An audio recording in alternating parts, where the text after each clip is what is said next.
ሶስቱ አካል አንዱ አካል የሆነው እግዚአብሔር ወልድ ለምን ቃል ብሎ ጠራው? የሶስቱን ህልውና ስለሚያስረዳ ነው። የባህሪ ግብሩ መገለጫ አይደለም ወይ? የባህሪ ስም አይታወቅም። ከወይኑ ምንድነው? ከወይነ ልብ፣ ከወይነ ቃል፣ ከወይነ እስትንፋስ። ልዩነት ያለበት እንዴት ነው? ከወይነ ልብ ማለት ልብ መሆን፣ ከወይነ ቃል ማለት ቃል መሆን። አርሙ የተፈጠሩ ፍጥረታትንስ እንዴት ያደርጋል? ቃል የሚባል ሐሳብ የወልድ በማን ልብነት የሚያስበው ቃል ግን የሚያስረዳው የሶስቱ ህልውና ነው።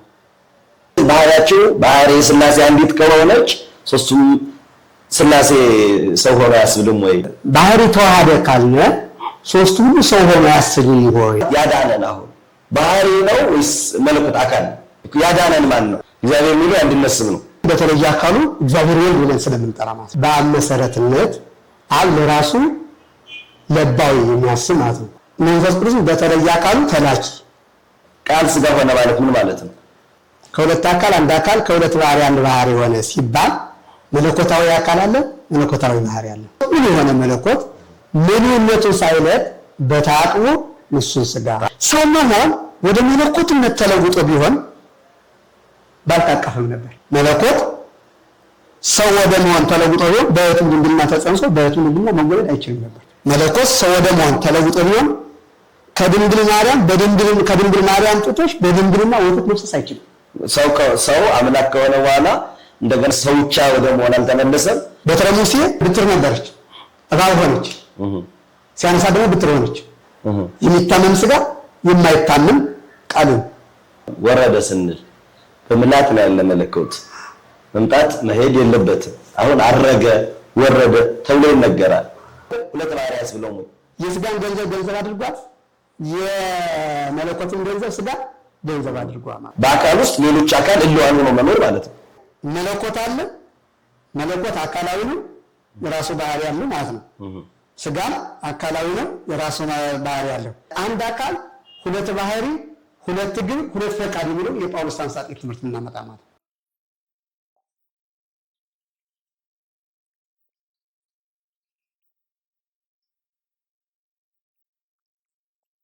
በስመ አብ ወወልድ ወመንፈስ ቅዱስ አሐዱ አምላክ አሜን።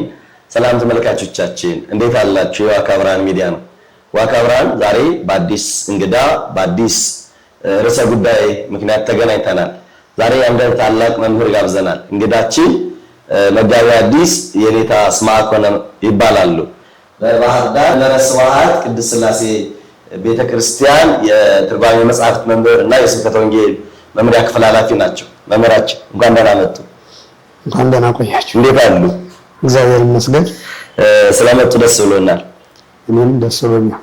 እንደ እግዚአብሔር በጎ ፈቃድ እንግዲህ ቤተኛ ሆነው በተለይ ወደ ህዝበ ምዕመናኑ በሶሻል ሚዲያ የሚሰማውን በአካል የማይገኘው በሚዲያ የሚጠየቁ ጥያቄዎችን እያነሳን ወደ ህዝብ ዘመን እንመጣለን። እሱም ደግሞ እንደ እግዚአብሔር በጎ ፈቃድ እየተገለጡ በዚህ በሚዲያችን በዋካ ብርሃን እየመጡ ያመክሩና ያስተምሩናል ብለን ተስፋ እናደርጋለን።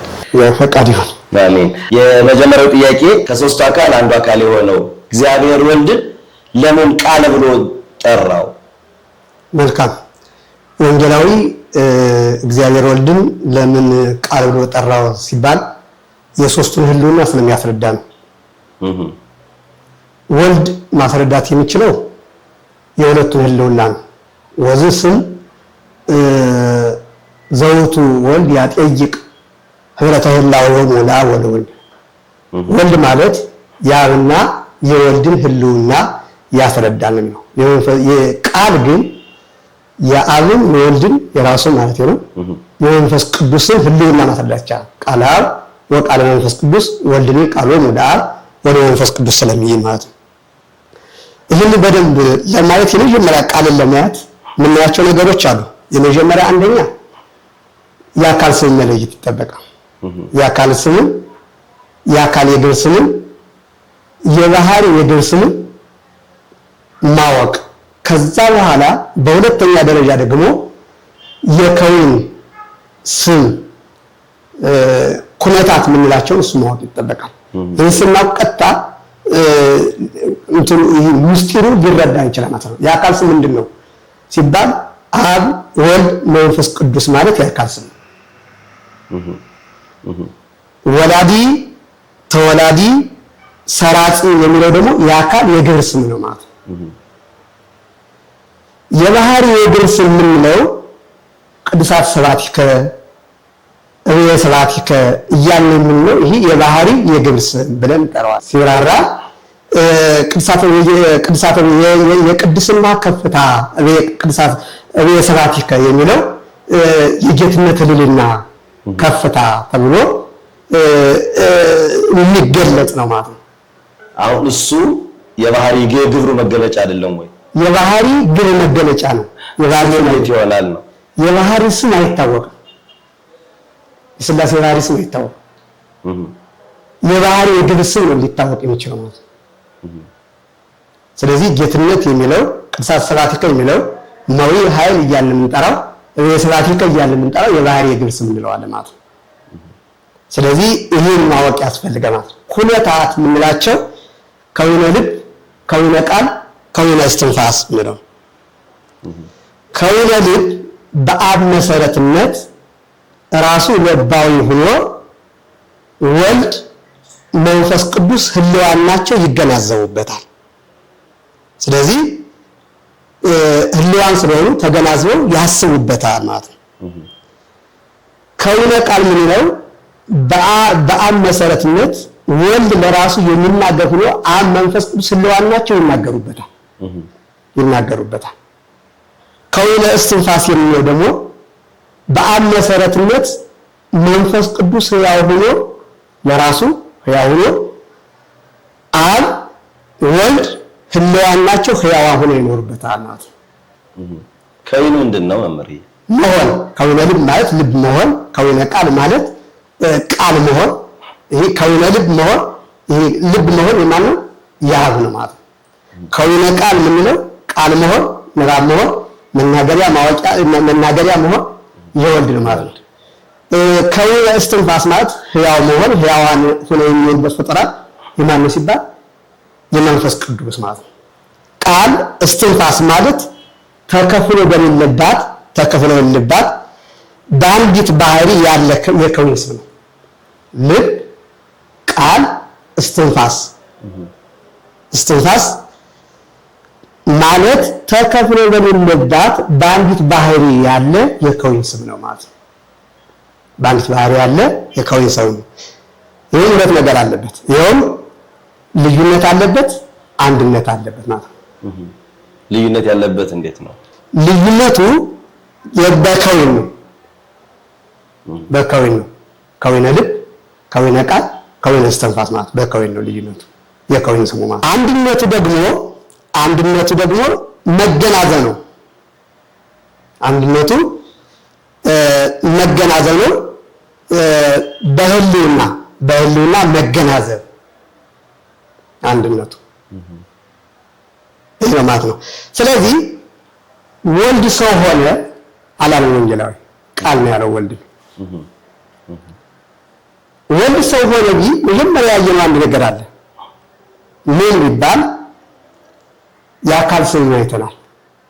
ስመ አካል፣ ስመ ግብርና፣ ስመ ከዊን። ስመ አካል የሚለው የአካል ስም የምንለው የአካል ስም አሁን የወልድ የአካል ስም ወልድ ነው። አነገ ማየት ምንድን ነው የምንፈልገው? ቃል ስጋ ኮነ ሲል አካልን ወልድም ስጋ ኮነ ያላለበት ቃል ስጋ ኮነ ያለበትን ስናይ ሌላም የወልድ መጠሪያ ይሆናሉ። መዝራይት ይባል፣ እድ ይባል፣ እዱ መዝራይቱ የማኑ ይባል። እነዚህን አልተጠቀሙም ወንጌላዊ። ክንዱ፣ ቀኙ፣ የማኑ ቀኙ፣ መዝራይቱ ክንዱ፣ እዱ እጁ ለምን አላለም ሲባል እነዚህ ማስረዳት የሚችሉ አፋዊ ህልውና ነው። ውጫዊ ማንነትን ማስረዳት የሚችሉ ለምሳሌ ያብራሯቸው እስኪ። ይሄ የሚታየው በውጭ ያለው ማሳያት ይችላል እንጂ ውስጣዊ ባህሪን አይገልጽም። ስለዚህ ከዛ ለይቶ ምን አለ? ቃል ነው ያለው። ሁለተኛ ውስጣዊ ማንነትን በሚያስረዱ ጥበቡ ምክሩ ህሊናው አላለ። ጥበቡ ምክሩ ህሊናው ውስጣዊ ማንነትን ቢያስረዱ ውጫዊ ማንነት ነው። መዲናቸው የነዚህ መዲና የሚሆነው ማን ነው ቢባል ቃል ነው። ጥበብ ምክሩ ህሊናው የሚለው ውስጣዊ ማንነትን ቢያስረዳል፣ መዲናቸው ግን ቃል ነው። በውስጥ ያለው ጥበብ በቃል ነው የሚገለጸው፣ ምክሩ በቃል ነው የሚገለጸው፣ ሐሳቡም በማን ነው የሚገለጸው? በቃል ነው። በመዲናቸው ቃል ነው ተማት ቃል በልብ ታስቦ ከልብ ተገኝቶ በልብ ህልው ሆኖ ሲኖር ልገለጥ ባለ ጊዜ በአንደበት ስግ ሆኖ ይገለጣል። ቃል ከልብ ይገኛል፣ ከልብ ተገኝቶ በልብ ህልው ሆኖ ሲኖር ልገለጥ ባለ ጊዜ በአንደበት ስግ ሆኖ ይገለጣል። ወልድ በተለየ አካሉ ከአብ ተገኝቶ በአብ ልብነት ህልው ሆኖ ሲኖር ልገለጽ ባለ ጊዜ በስጋ ማርያም ማለት ነው። በስጋ ተገልጧ ማለት ነው። ረቂቅ ነገር ከልቦናችን ይኖራል። ከልቦናችን ረቂቅ ነገር ቴዎዶጦስ በሃይማኖተ አበው እንዳስቀመጠው ረቂቅ ነገር በልብ ታስቦ ሲኖር ከልብ ተገኝቶ በልብ ታስቦ ሊገለጽ ባለ ጊዜ ጻፊ ብዕር ይቀርጻል፣ ቀለም ይበጠብጣል፣ ብራና ይዳምጣል፣ በቀለም ይጽፍ ጻፊ ይጽፋል፣ በቀለም ገዝፎ አካል ገዝቶ ይታያል። የልቡን ሐሳብ ግን እንደዚህ ገዝፎ ሲታይ ከልብ ሐሳቡ አይለይም። ሐሳቡ ከልብ ያለው ከልብ ተገኝቶ በልብ ህልው ሆኖ ሲኖር ልገለጥ ባለ ጊዜ ጸሐፊ ብዕር ቀርጾ ቀለም በጥብጦ ብራና ዳምጦ በቀለም ገዝፎ አካል ገዝቶ እንዲታይ ወልድን ከአብ ተገኝቶ በአብ ህልው ሆኖ ሲኖር ልገለጥ ባለ ጊዜ ከአብ ከመንፈስ ቅዱስ ህልውና ሳይለይ በተለየ አካሉ ከመቤታችን ከስጋዋ ስጋ ከነፍሷ አንስቶ ተወለደ ወይም በስጋ ገዝፎ ታየ ነው። ስለዚህ ይህንን ስናይ ቃል ምን ነበረ ብለን የምናየው አንድ ነገር አለ። አሁን ባህሪ ሰው ሆነ ሲባል የሶስቱ ሥላሴ በስም በግብር በአካል ሶስት ናቸው፣ በባህሪ በህልውና በፈቃድ አንድ ናቸው ብለናልና ስለዚህ ባህሪ ሰው የሶስቱ ሁሉ ሰው ሆነ። ባህሪ ሰው ሆነ። ባህሪ ሥላሴ አንዲት ከሆነች ሶስቱም ሥላሴ ሰው ሆነ ያስብልም ወይ? መለኮታቸው ባህሪያቸው ስጋን ስለነሳ ባህሪ አንዲት ስለሆነች በአካል ሶስት በግብር ሶስት በስም ሶስት ከሆኑ በአካል በስም በግብር ሶስት አይደሉ? በባህሪ አንድ ናቸው ብለናል። አንድ ከሆኑ ባህሪ ተዋሃደ ካልነ ሶስቱ ሁሉ ሰው ሆነ ያስብልም ወይ የሚል ጥያቄ ነው። ምን እንደገባና እንደሱ እንደዛ ከሆነ ባህሪ ከተዋሃደ የሥላሴ ባህሪ አንድ ነውና ሶስቱ ሁሉ ሰው ሆኑ እንዳያሰኝ ከልብና ከእስትንፋስ ተለይቶ ቃል ከልብና ከእስትንፋስ ተለይቶ ቃል ስጋ ሆነ አለ። ስጋ ሆነ አለ።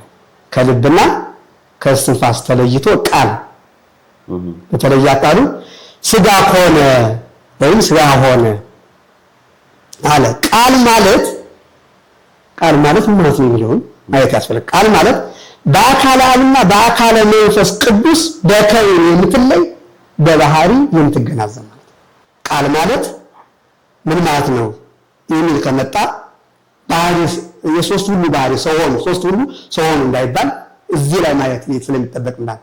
በአካለ አብና በአካለ መንፈስ ቅዱስ በከውን የምትለይ በባህሪ የምትገናዘብ አንዲት ማለት ነው። ይህንን የምንረዳው ለምሳሌ ሊቃውንቱ ከጠቀሱት ምሳሌ ቀለሚንጦስ ከጠቀሱት ምሳሌ ቅዱስ ቀለሚንጦስ ጠቅሷል፣ ሌሎችም ጠቅሰዋል። ከዛ መካከል ፀሐይን ብናነሳ እሳትን ብናነሳ ምሳሌ ሊሆን ይችላል። ፀሐይ ሶስት ነገሮች አሉት። ክበብ አለው፣ ብርሃን አለው፣ ሙቀት ወይም ዋዕይ አለው። በክበቡ አብ ተመስሏል፣ በብርሃኑ ወልድ፣ በዋዕይ መንፈስ ቅዱስ ይመስላል። አሁን ብርሃነ ፀሐይ ከክበብ ከዋዕይ ማለት የሚያቃጥል ማለት ነው። ስለዚህ ተፈልጦ ሳይኖርበት ከክበብ ከዋዕይ ከሙቀቱ ተከፍሎ ተፈልጦ ሳይኖርበት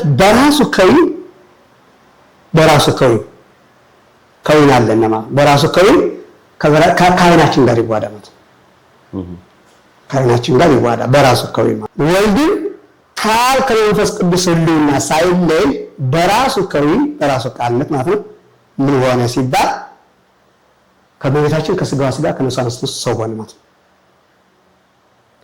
አሁን ብርሃነ ፀሐይ ከዓይኑ ጋር በተዋሃደ ጊዜ ክበብና ሙቀት እንዳልተዋሃደ ወልድም ሰው በሆነ ጊዜ አብ መንፈስ ቅዱስ ሰው ሆኖ አያሰኝም ይመስላል። መለኮት በተለየ አካሉ ሰው ሆኗል። በተለየ አካል እንላለን። በተለየ አካሉ ሰው ሆኖ ባህሪ መለኮት ከስጋችን ባህሪው አካሉ ነው አይደል? ተዋህዶ ያለ በተዋህዶ ስንል ስጋ ባህሪ ነው ተዋህዶ በተለየ ከዊ አሁን በተለየ ከዊ እንላለን። ያ ማለት ያዳነን አሁን ባህሪ ነው ወይስ መለኮት አካል ብለን ነው የምንናገር?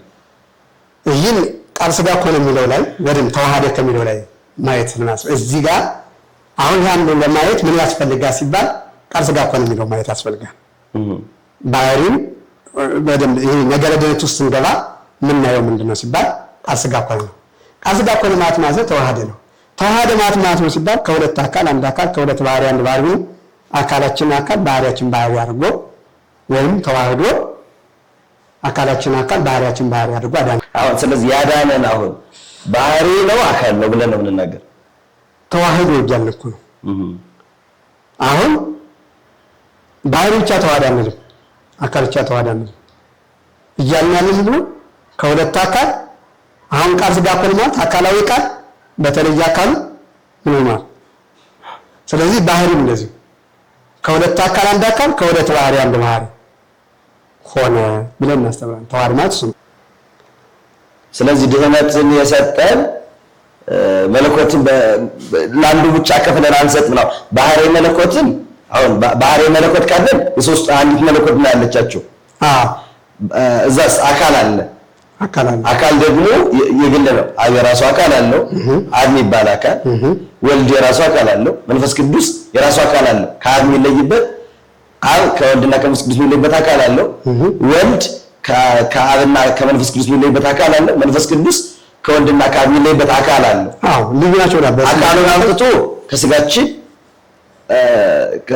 ስጋ ከነፍሳችን ነፍስ አዋህዶታል። ታቅሞ ባለበት አሁን አካል ነው። በተለየ አካሉ ምንለው ለዛ ነው። በተለየ አካሉ እርሱ የኛ ባህሪ የሰውን ባህሪ አለበት። ስለዚህ ቃል የምትለዋን በጥንቃቄ ወንጌላዊ ያየው እኮ አሁን ባህሪና አካልም ተገናዝቦ ነው። ባህሪ ከሁለት አካል ያለው እኮ ያለው ከሁለት አካል አንድ አካል ከሁለት ባህሪ። ለምሳሌ አማኑኤል የሚለው እኮ እግዚአብሔር ምስሌን ማለት ነው። እግዚአብሔር ምስሌን ማለት ደግሞ እግዚአብሔር ከአካላችን አካል ባህሪያችን ባህሪ ያደረገ ማለት ነው። እግዚአብሔር የሚለው አንድነት ስም ነው። ያን የወልድ መንፈስ ቅዱስ ስም ነው። ያ እንትኑ እግዚአብሔር ምስሌን ማለት ነው። አማኑኤል ማለት እግዚአብሔር ምስሌን ማለት እግዚአብሔር አካላችን አካል ባህሪያችን ባህሪ አደረገ። እግዚአብሔር አንድነት ስም ነው አይደል? እግዚአብሔር የሚለው ያ መንፈስ ቅዱስ ስም ነው።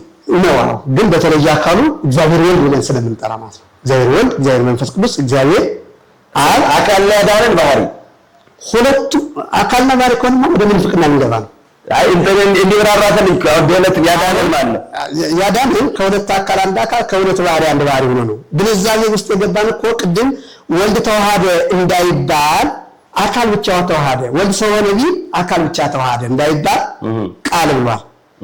ቃል ደግሞ ባህሪ ተዋሃደ እንዳይባል ደግሞ ባህሪ ተዋሃደ ቢባል የስላሴ ባህሪ ተዋሃደ ሲባል ባህሪ ተዋሃደ ሲባል የስላሴ ባህሪ አንዲት ናትና ሶስቱ ሁሉ ሰው ሆኑ እንዳይባል ምን ይባላል ነው? ተገናዝበን አመጣው ማለት ነው። ያን ተገናዝበን ያመጣው ምንድነው ያለው? ከእስትንፋስ ከልብ ከእስትንፋስ ለይቶ ቃል ስጋ ሆነ። ቃል ማለት በአካለ አብና በአካለ መንፈስ ቅዱስ በከውን የምትለይ በህልውና የምትገናዘብ ብሎ ህልውና ነበር። ከወይነ ልብ አለ ቅድም ያየነው ከወይነ ልብ ማለት በአብ መሰረትነት አብ ለራሱ ለባዊ የሚያስብ ማለት ነው። ሆኖ ወልድ መንፈስ ቅዱስ ህልዋን ናቸው።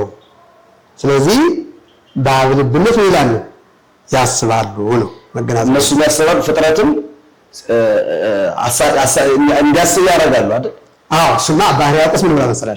በዚህ በቅዳሴ ማርያም ናምን አበፈናዌ ከመወልድ ከመአብ ወተበላዌ አብን በተለየ አካሉ ላኪ በተለየ ስሙ አብ በተለየ ግብሩ ወላዲ በባህሪው ለባዊ አለባዊ እንደሆነ እናምናለን። ለባዊ ለራሱ አለባዊ ለፍጡራን ያን ወልድንም እንደዚህ ይላል። ወልድ በተለየ አካሉ ተፈናዊ በተለየ ስሙ የግብር ስም ስላለ የአካል ስም ስላለ በተለየ ስሙ በተለየ አካሉ ተላኪ ነው። በተለየ ስሙ የግብር ስም ስላለ የአካል ስም ስላለ ወልድ በተለየ ግብሩ ተወላዲ በባህሪው የተለየ ባህሪ ስለሌለ ማለት ነው። የተለየ ባህሪ ስለሌለ በባህሪው ነባቢ አንባቢ እንደሆነ እናምናለን ያለው። ነባቢ ለራሱ አንባቢ አናጋሪ ነው።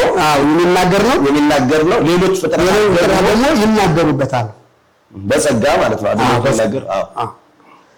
በተመሳሳይ መንፈስ ቅዱስን ወናም መንፈስ ቅዱስ ሰማያዊ ከመንፈስ ቅዱስ ተላው መንፈስ ቅዱስ በተለየ አካሉ ተላኪ በተለየ ስሙ መንፈስ ቅዱስ በተለየ ግብሩ ሰራጺ ከማን ከአብ በባህሪ ህይወት ማህየዊ ነው።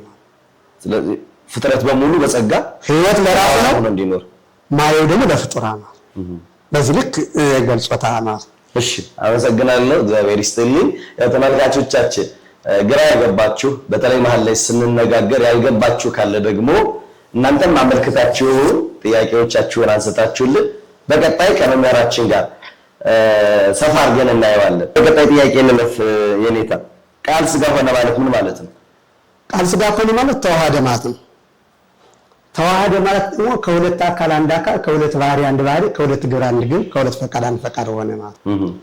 ያ ማለት ምን ማለት ነው ሲባል ከሁለት አካል አንድ አካል፣ ከሁለት ባህሪ አንድ ባህሪ ሆነ ሲባል መለኮታዊ አካል አለ፣ መለኮታዊ ባህሪ አለ። መለኮታዊ አካል የማይዳሰስ የማይጨበጥ ረቂቅ አካል ነው። መለኮታዊ ባህሪ ደግሞ የማይራ የማይጠማ የማይሞት ሞት የማይስማማው ፈጡላጥ የሌለበት ማለት ነው። ስጋዊ አካል ማለት ደግሞ የሚዳሰስ ማለት ነው። የሚዳሰስ ስጋዊ ባህሪ ማለት ደግሞ መብላት፣ መጠጣት፣ መተኛት፣ መነሳት፣ መሞት ፈጡላጥ የሚስማማው ማለት ነው። ይሄ ማለት ነው። ስለዚህ ከሁለት አካል አንድ አካል ማለት ሲሆን ይሄ ማለት ምን ማለት ነው ሲባል በዓለም የመላ መለኮት ምን የሆነ መለኮት ምንነቱን ሳይለቅ በታቅቦ ንሱን ስጋ ታቅቦ ማለት አንዱ ወደ አንዱ መጠባበቅ ማለት ሳይለቅ ማለት ለምሳሌ ለቀቀን ይባላል። አሁን ሁላት ያለ ለምሳሌ ማየቃና ተለውጦ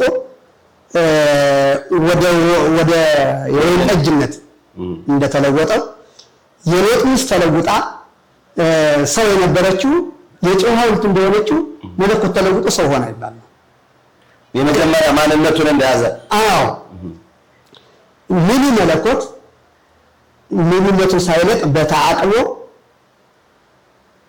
ውሱን ስጋ ማለት ነው። ውሱን ስጋ ደግሞ ውሱንነቱን ሳይለቅ በተአቅቦ ሙሉ መለኮት ማለት ነው። ሙሉ መለኮት ረቂቅ መለኮት ረቂቅ አካል አለው ስላለ ረቂቅ መለኮት ረቂቅነቱን ሳይለቅ በተአቅቦ ግዙፍ ስጋ ግዙፍነቱን ሳይለቅ በተአቅቦ ረቂቅ መለኮት ሆነ ማለት ይሄ ማለት ነው። ይሄ ተዋሃደ ስንል እንበለውላጤ ነው። በነገራችን ላይ ያለመለወጥ እንበለውላጤ ማለት ያለመለወጥ ማለት ነው። አንዳንድ ነገሮችን እንያቸው። እሺ እንበለውላጤ ማለት ምን ማለት ነው ሲባል ቅድም እንደ ምሳሌ አንስቻለሁ። ለምሳሌ የሎጥ ሚስትን ምናቸር በታሪክ መጽሐፍ ምናቸር ይላታል። በመጽሐፍ ቅዱስ ቀጥታ የሎጥ ሚስት ይላታል። እሷ ተለውጣ ከሰውነት ወደ ጨውነት ሐውልት የጨው ሐውልት እንደሆነችው ወይም ድንጋይ እንደሆነችም ቀረች። በዛው ቀረች፣ አልተመለሰችም። እንደገና ማየቃና አለ። ማየቃና ውሃ ነበረ፣ ወደ ወይን ጠጅነት መለኮት ሰው ወደ መሆን ተለውጦ ቢሆን መለኮት ሰው ወደ መሆን ተለውጦ ቢሆን ያለ ዘር ያለ ሩካቤ ባልተወለደም ነበር። ምክንያቱም የሰዎች ስርዓት ሰው እንትን የሚተላለፈው የዘር ልደቱ የሚተላለፈው ይታወቃል። ከእናት ደም ከአባት ዘር ተከፍሎ ከአባት አብራክ ዘር ተከፍሎ ከእናት ደም ብሎ ነው መጣ ነው። ስለዚህ መለኮት ወደ ሰውነት ተለውጦ ቢሆን ያለ ዘር ያለ ሩካቤ ባልተወለደም ነበር ማለት ነው። ሰውነት ወይ ሰው መሆን ወደ መለኮትነት ተለውጦ ቢሆን ቀስ በቀስ አላደገም ነበር። ምክንያቱም ለይቀበልክ ቀስ በቀስ አደገ። በ30 ክረምት በዮርዳኖስ ተጠምቀ ይላል። አሁን ወፈጸመ ደሰላ ዝንዋት ባታ ስራቱን ሁሉ በዚህ ባለው የስራተ ህፃናትን እየፈጸመ ነው ያደገው። ስለዚህ ሰውነት ወደ መለኮትነት ተለውጦ ቢሆን የመለኮት የጊዜ እድገት ምን ስለማያስፈልገው ቀስ በቀስ ማደግ ይጠበቅበት ነበር ማለት ነው። ስለዚህ አንድ እሱ ነው። ሁለተኛ መለኮት ሰው ወደ መሆን ተለውጦ ቢሆን በየቱም ድንግልና ተጽሶ በየቱም እንዳይወለድ ነበር። መለኮት ሰው ወደ መሆን ተለውጦ ቢሆን በየቱም ድንግልና ተጸንሶ በየቱም ድንግልና መወለድ አይችልም ነበር። ድንግልና ይገረሳል፣ ያጠፋ ነበር። ምክንያት ግዘፍ ስላለው መለኮት ሰው ወደ መሆን ምክንያቱም የሰው ልደት ይታወቃል። ሰው የምንራበት ስርዓተ ሰው ይታወቃል።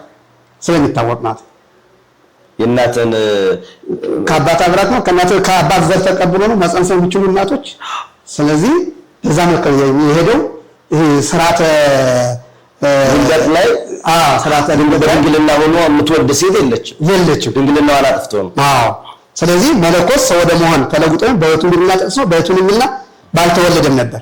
ሰው መሆን ወደ መለኮትነት ተለውጦ ቢሆን ባልታቀፈም ነበር። ስሙን ታቅፎታል። ሰሎሜ ዳሰዋለች። ድንግል ማርያም አዝራዋለች፣ ታቅፏለች፣ አጠጣዋለች። ምክንያቱም መለኮቱ የሚታቀፍ አሁን ስሙን በስተርጅናው ታቅፎታል። ሌሎችም በርካታ አብረውት ተገልጠዋል፣ አብረውት ተጠጥተዋል። ሰውነት ወደ መለኮትነት ተለውጦ ቢሆን ስለዚህ ስሙን ሊታቀፍ አይችልም። ሰሎሜም ሊዳሰስ አይችልም። ሲጀመር በግዘፍም አይታይም አይደል?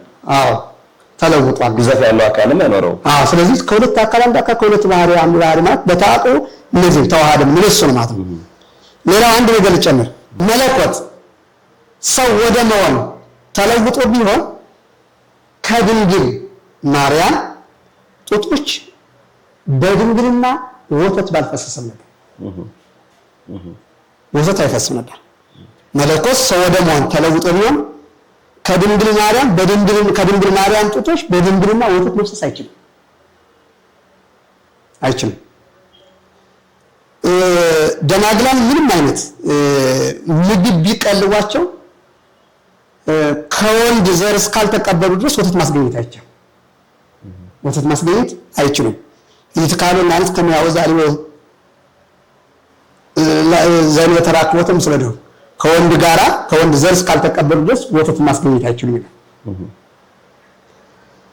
ስለዚህ ሰው መሆን ደግሞ ወደ መለኮትነት ተለውጦ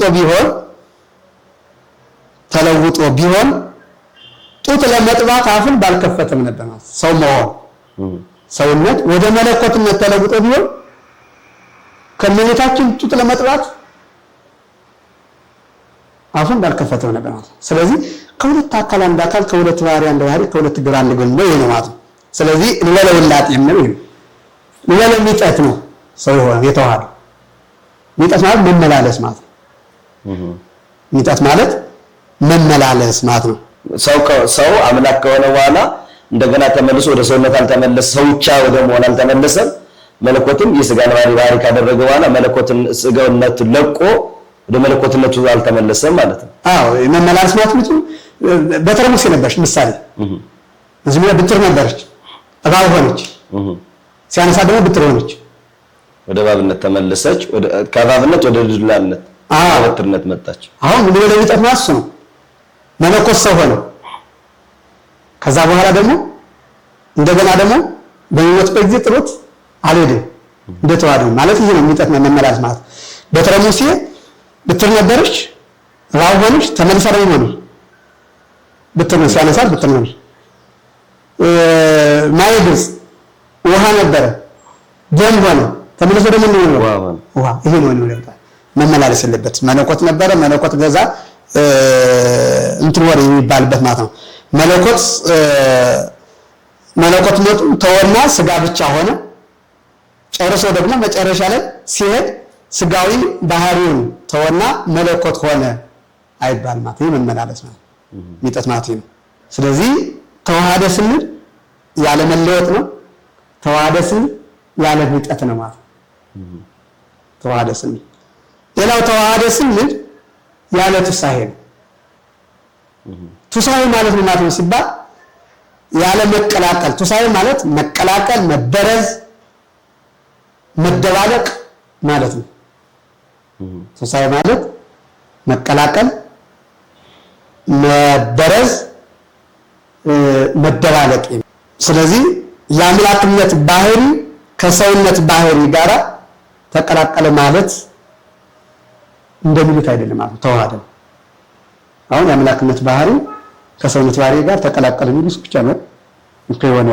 እንትን የሆነ እህል እንደሚቀላቀል ምሳሌ ማር አለ ከውሃ ጋር ተበጠበጠ ማር ብቻ ይባላል መበረዝ ነው እኮ ውሃ ብቻ አይባልም ካመጡት ብዬ ነው ውሃ ብቻ ማንነው ማር ብቻ ማንነው ብርዝ ወደሚል ስመጣ መበረዝ እኮ ተበረዘ ብርዝ ነው ከነ አሁን ተሳይ ማለት ያለ መቀላቀል ያለ መበረዝ ያለ መቀላቀል እኮ ሌላ አካልም ይዟል ውሃነቱን ለቋል አሁን እዚህ ጋር መልቀቅ አለበት አሁን ውሃነቱን ለቋል ማርነቱን ለቆ ብርዝ ወደሚል አካል ብርዝ ወደሚል ነው እሱ ብቻ አይደለም ማቻቱን ምንም ማምጣት ይቻላል እንደዚህ መበረዝ ማለት ነው አሁን ማቻቱ የመጀመሪያ ማንነቱን ለቆ ወደ ሌላ ማንነት ነው ይሄ ግን ከሁለት አካል አንድ አካል ከሁለት ባህሪ አንድ ባህሪ ሆነ ስንል ተዋሃደ ነው በታቆ ቅድም እንደገለጽ ነው ያ ማለት ደግሞ ተገናዝበው እንቲያው ለቃል ኮነ ለስጋ ወንቲያው ለስጋ ኮነ ለቃል የስጋ ገንዘብ ለመለኮት የመለኮት ለቃል የቃል ገንዘብ ደግሞ ለመለኮት ያ ማለት ነው ዘመን የሚቆጠርለት ስጋ ዘመን የማይቆጠርለት መለኮት ዘመን የማይቆጠርለት መለኮት ደግሞ ማንም ዘመን የሚቆጠርለት ስጋ ዘመን የማይቆጠርለት ቃል ዘመን የማይቆጠርለት ቃል ደግሞ ዘመን የሚቆጠርለት ምን ስጋ ማለት ነው 30 ዓመት እንለዋለን 30 ዓመት ስንለው ዘመናትን የሚያስረጅ የዘመን ባለቤት ነው የዘመን ባለቤት ግን በለበሰ በተዋህደው ስጋ ዘመን የሚቆጠርለት ሆነ በለበሰው ስጋ ወያክል ክረምቱ ለዚህ ኢየሱስ 30 ብለን ቆጠራል ያ ማለት ምንድነው ዘመን የማይቆጠርለት ቃል በስጋ ገንዘብ ዘመን ተቆጥሮለታል ማለት ዘመን የሚቆጠርለት ስጋ ደግሞ በመለኮት ገንዘብ ዘመን የማይቆጠርለት ሆነ ማለት ነው ያ ማለት አብርሃም ሳይፈጠር እኔ ነበርኩ ምክንያቱም የተወለደ አብርሃም አለ እኮ አብርሃም ሳይፈጠር እኔ ነበርኩ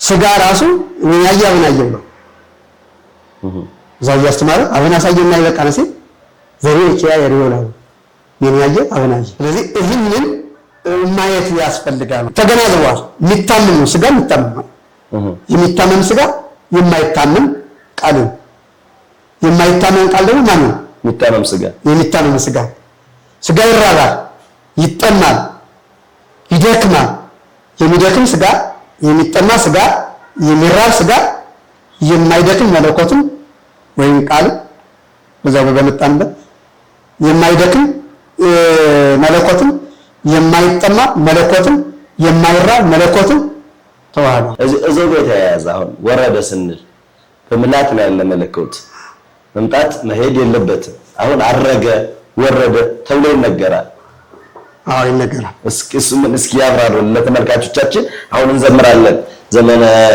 ልደቱ ሲመጣ ዘመነ ጥምቀት ሲመጣ ሰማያት ወረደ ብለን ነው የምናገር ዮሐንስ ወንጌላዊ ሲጽፍ ከሰማይ ከወረደው በቀር ወደ ሰማይ የወጣ የለም ብለን ነው የምንናገረውና ወረደ መባሉ እሱ እዚህም ያለ ሙሉ ጽሑፍ ነው በሁሉ የመላል እዚህ ላይ ዛማ አለ አገሩ እዚህ ያለ ማንነው ነውና ወረደ መባሉ ምን ማለት ነው በተለየ አካል ወረደ ይላል በተለየ አካል ከየት ወደ የት ከሰማይ ወደዚህ ወረደ ይላል በተለየ አካል ምክንያቱም መልአኩም ራሱ እስከ ንጽናት 5 ሰማይ ሚካኤል ተነኮ ስለሚማር አካላዊ ቃል ሰው ሲመጣ ከኔ የበለጠ ምንግሩን መልአክ መጣ ብሎ እስከ 5ኛ ሰማይ ተከተለ ይላል ፍጡር በሚረዳው ገንዘብ እና አሁን ለአካል አካል ስንለው የአካል ሁሉ አካል ምን አካል ነው እና ግዛው ስለሌለው እና አካል የሌለበት ቦታ አለ አካል የሌለበት መለኮት የሌለበት የለም እኮ አለ አሁን ስለ ባህሪው ነው መለኮት አሁን ስለ አካል መለኮት አሁን አካል መለኮት ሙሉ ነው ወልድ ይመላል ስለዚህ እዛ መጣ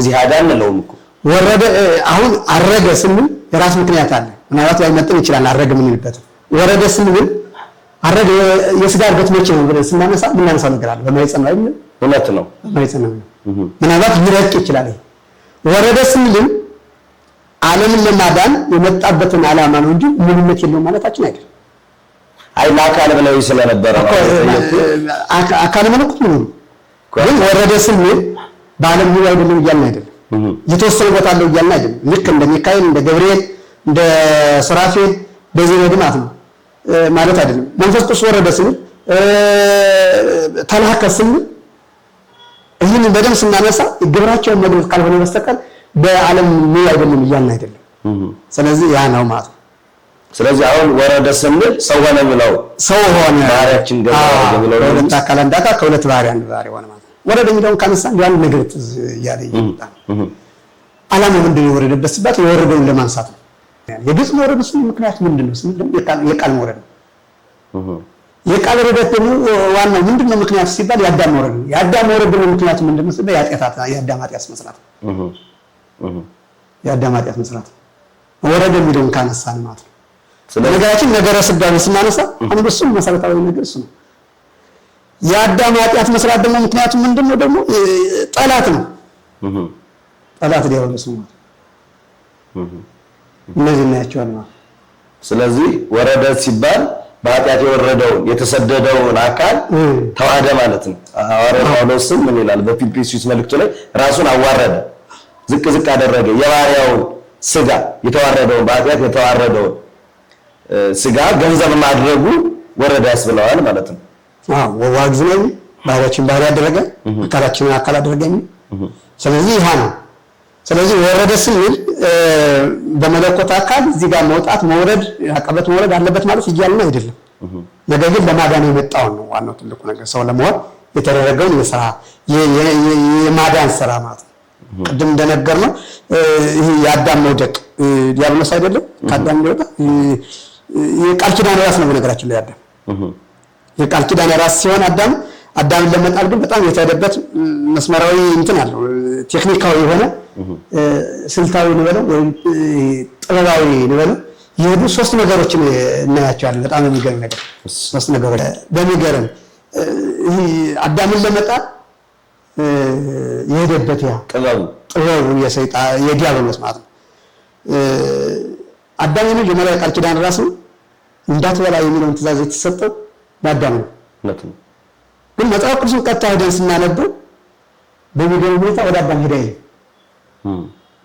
እባቡ ሁሉ ሆኖ በሰይጣን እየታየ ሄደ አይልም በመጀመሪያ ይታይ መረጭቅ ነው አይደል ለ7 ዓመት አጥንቶታል እንግዲህ ሪሰርች ሲሰራ ነው የቆየው ለ7 ዓመት አዳምን ለመጣል የመጀመሪያ የተሰጠውን ሕግ ለማወቅ በገነት ሲኖር ምን ብላ ተብሏል ምን አትብላ ምን አትብላ ተብሏል የሚለው ለማወቅ ለ7 ዓመት ሲያጠና ከቆየ በኋላ ግን የመጨረሻው ስልት ያደረገው የእባብን አካል ሁሉ ተጠቅሞ መሄድ ነው ቀጥታ መሄድ አይደለም የቃል ኪዳን ራስ መሆኑን አወቀ ከዛ ሔዋን ደግሞ ቃል ኪዳኑ በሔዋን በአዳም በኩል የተቀበለች መሆኑን አወቀ ይህን ካወቀ በኋላ ግን እባብን ህልው አድርጎ የሄደው ወደ ማንስታ ወደ ሔዋን አንደኛ እርሷ የቃል ኪዳን ሔዋን የቃል ኪዳን ራስ ስላልሆነች እንዳዳም ተመሳሳይ ኃላፊነት ስለማይሰማት ምክንያቱም የመጀመሪያ ቃል ኪዳን የተቀበላት ተብለው ትእዛዝ ተላለፈለት ማለት ለአዳም ለሔዋን ደግሞ በማን በኩል የተላለፈላት በአዳም በኩል ስለዚህ በዛ ልክ ይህንን ካጠና በኋላ ወደ አዳም ሄደ በታሪክ ደረጃ በሞራል ሊቃውንቱ ወደ አዳም ሄደ መልስ አላገኘም ከአዳም ወደ ሔዋን ሄደ ብሎ መተርጉማው ይተረጉማል ቃል በቃል ስለመለከተው ግን እባቡ ቀጥታ ሄደ ወደ ሔዋን ስለዚህ የቃል ኪዳን ራስ የሆነውን አዳምን ሳይሆን ለማግኘት የፈልግ ነው መጀመሪያ እርሷ የቃል ኪዳን ራስ ስላልሆነች ተመሳሳይ ኃላፊነት ስለማይሰማት እሷን ማግኘት ይቀማል ነው ወደ እሷ ነው አንደኛው ምክንያት የለበት። ሁለተኛው ምክንያት ወደ ሔዋን የሄደበት የእግዚአብሔርን ትእዛዝ በቀጥታ ሳይሆን በአዳም በኩል በአዳም አማካኝነት ስላገኘ። ሶስተኛ የቃል ኪዳን ራስ የሆነውን ለመጣል ምቹ መሳሪያ ሔዋን ነበረች ማለት ነው። በዚህ መልኩ ሄደ ትእዛዝ እንዲያፈርሱ አደረገ። አዳም ከገነት ወረደ። የአካላዊ ቃል ወረደ። አዳም ከገነት ሲወርድ የአካላዊ ቃል ወረደ ሲባል ምንድነው ወረደ ሲባል እያንዳንዱ ያዳቸው የካሳ ስራ ማለት ነው። ይሄ ወረደ። ከዛ ይሄ በአንተና በፊቱ የሚለው ቃል ከተሰጠ በኋላ የጊዜ ወሰን አልተሰጠም፣ ድንበር አልተሰጠም። በሐሙስ ዕለት ወንፈቅ አለ ዕለት የሚለው ገነት ላይ ተሰጠው። ይሄ የጊዜ ቃል ኪዳን አይደለም። በነገራችን የተሰጠው በአንተና በፊቱ በእርሷና በአንተና በፊቱ በዘሯና በዘር መካከል ጠላትነትን አደርጋለሁ ነው ቃል ኪዳን። ግን ይህንን ቃል ኪዳን ደግሞ ጊዜው ስለማይታወቅ የጊዜ ድንበር ግን በሐሙስ ዕለት ተብሎ ተሰጠታል። ስለዚህ አካላዊ ቃል ወደዚህ መምጣት የመጀመሪያው ምክንያቱ የአዳም መውረድ ነው። ስለዚህ ወረደ ስንል በኃጢአት የወረደውን ጠቅላላ ስናረገው በኃጢአት ወርዷል፣ ባህሪያችን ጎስቆሏል፣ ከእግዚአብሔር ተለይቷል፣ ከገነት ወደ ምድረ ታይድ ወርዷል። የወረደውን ስጋችን ገዛ ዝቅ አድርጎ የባሪያው ስጋ ለበሰ። አመሰግናለሁ። የመጨረሻ ጥያቄ መምህር ሁለት ባህሪያት ያስብለውም ወይ ታምራትን ለመለኮት መተኛትን ማንቀላፋትን መድከምን ለስጋ ሰጠን ስንናገር ሁለት ባህሪያት ያስብለውም ወይ? የሊዮን አስተምህሮ ነው እሱ። ሊዮን ሁለት ባህሪ ሁለት ግብር ላይ ነው ሊዮን የሚባለው። መለኮት ይገብ ግብረ መለኮት ወትስፊት ይገብ ግብረ ትስብእት ይላል። እሱ አይደለም። አሁን የተዋህዶ ስሞችን አማኑኤል ማለት የተዋህዶ ስም ነው። በነገራችን እውነት ነው። አማኑኤል ማለት ቃል ሥጋ ሆነ ማለት ሌላ መልኩ ከሁለት አካል አንድ አካል ከሁለት ባህሪ አንድ ባህሪ ሆነ ማለት ነው።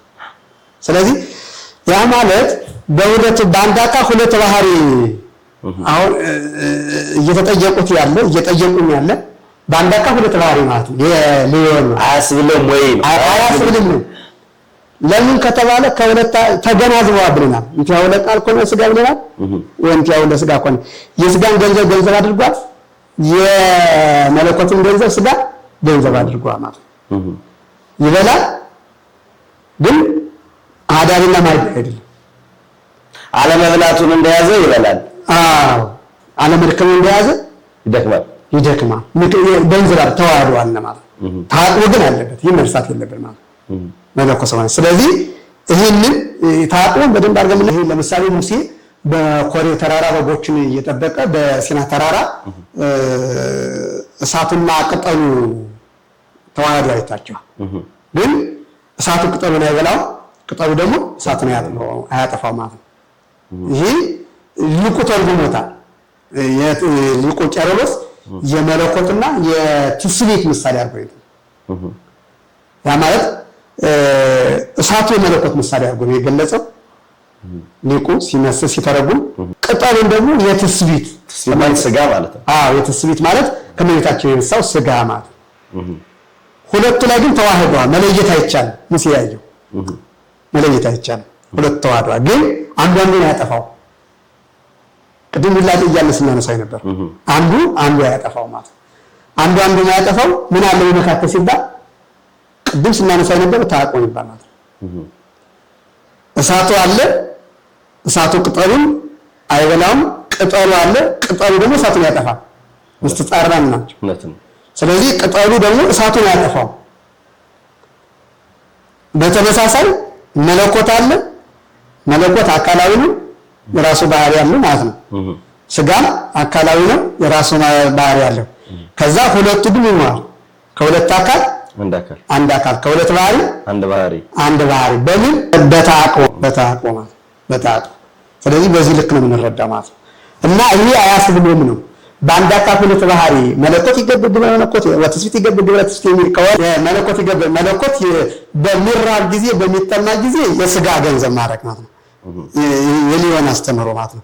በታምራትን በሚያደርግ ጉራን በሚያበራ ለምጻም በሚያነጻ አጠቃላይ ታምራትን በሚያደርግበት ሰዓት ደግሞ የመለኮትን ስራ ይሰራል። ግን እኮ ስናስተምር ፍጹም ሰው ነውና ተኛ እንላለን። ፍጹም ሰው ነውና ተኛ፣ ፍጹም ሰው ነውና ተራበ፣ ፍጹም ሰው ነውና ደከመ እንላለን። ፍጹም አምላክ ነውና ባህርን በባህር ላይ ተረማመደ፣ ፍጹም አምላክ ነውና ቃና ዘገሊላን ውሃውን ወደ ወይን ቀየረ ብለን ባስተምሯችን እናገራለን አይደል? እናገራለን። ፍጹም አምላክ ፍጹም ብለን እናስተምራለን። በውስጡ ግን ኮን አለበት። ፍጹም ሰው የሆነ አምላክ ብለን ኮን አለበት ማለት ነው። ዋኝነት ነው። አዎ ማለት ተገናዝቦ ነው።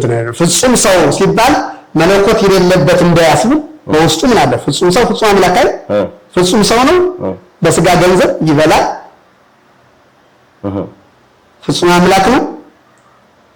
ያውቃል ሁሉ በአምላክነቱ ያውቃል ያውቃል።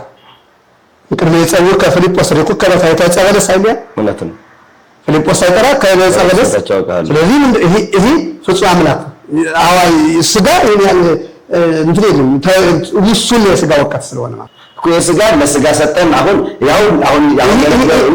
ለመለኮት ሰጠን፣ ለመለኮታዊ ባህሪ ሰጠን እኮ ለመለኮታዊ ባህሪ ስንሰጥ እኮ ምን አለበት ነው ተገናዝቦን ጌታውን አይደለም ነው ተገናዝቦ እንቲያው ለቃል የሚለውን የስጋ ገንዘብ አድርጓል፣ የመለኮትን ገንዘብ አድርጓል የሚለውን እንቲያው ለቃል የሚለውን ከረሳንማ ልክ የሊዮን በአንድ አካል ሁለት ባህሪ የሚለውን የጳውሎስ አምሳት አስተምሮ ከሁለት አንድ አካል ሁለት ባህሪ ሁለት ግን ሁለት ፈቃድ የሚለው የጳውሎስ አንሳጤ ትምህርት እናመጣ ማለት ግን ምን አለ ሲባል ይቁ እንቲያው ለቃል ኮነ ለስጋ ወንቲያው ለስጋ ኮነ ለቃል ብሎ የስጋ ገንዘብ ለመለኮት የመለኮት ገንዘብ ለስጋ ሆነ ብሎ አምጦልናል። ስለዚህ እንደዛ ከሆነ አማኑኤል የሚለው ከሁለት አካል አንድ አካል ከሁለት ባህሪ ባህሪያችን ባህሪ አካላችን አካል አደረገ ማለት ነው። ስንት ነው ፈቃድ?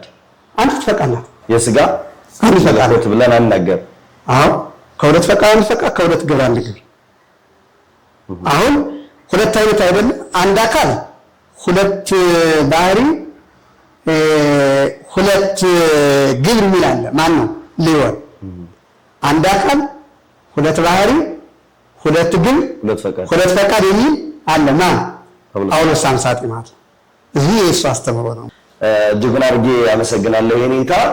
የዛሬ መርሃ ግብራችን ተመልካቾቻችን ከየኔታ መጋቢ ሐዲስ ስምዐኮነ ጋር ያደረግነው መርሃ ግብራችን ይህን ይመስላል። ተመልክታችሁ ጥያቄዎቻችሁን በኮሜንት ጽፋችሁን ልትደግሙ ካሁን የጎደለውን ሞልተን የቀረውን ጨምረን በሌላ መርሃ ግብር መምህራችን ጋር እንገናኛለን። ተከታታይ የሆነ ትምህርት የሚያስተምሩናል ብዬ ተስፋ አደርጋለሁ። ጊዜዎትን ሰጠው ይህን የመሰለ ትምህርት ስላስተማሩ እጅጉን አድርጌ በተመልካቾቻችን ስም አመሰግናለሁ። እግዚአብሔር